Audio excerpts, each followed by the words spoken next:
Ada satu soalan penyimpan emas saya tanya. Dah nak raya ni, wajar ke nak simpan emas? Sebenarnya tuan-puan, inilah waktu terbaik untuk kita mula simpan emas, iaitu waktu kita ada duit. Contohnya, bila dapat bonus raya.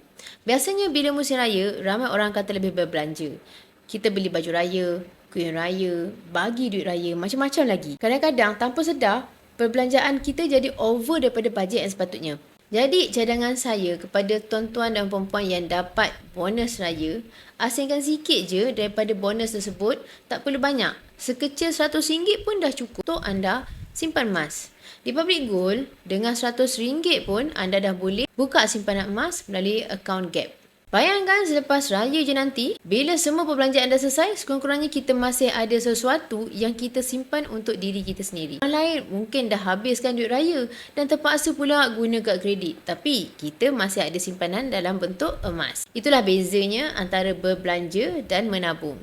Mentor saya selalu pesan, waktu terbaik untuk beli emas adalah waktu kita ada duit. Bila dapat bonus, jangan habiskan semuanya. Alihkan dulu sikit untuk jadikan simpanan. Sebab kalau kita beli emas, itu sebenarnya kita sedang reward diri kita dan masa depan kita. Kalau kita berbelanja saja, kebanyakannya adalah untuk orang lain. Jadi, walaupun musim raya, pastikan kita tetap asingkan sedikit untuk tabungan emas masa depan kita. Nak saya bantu? Saya tunjukkan caranya. Klik peran sign up. Emas, pasport kekayaan kita semua.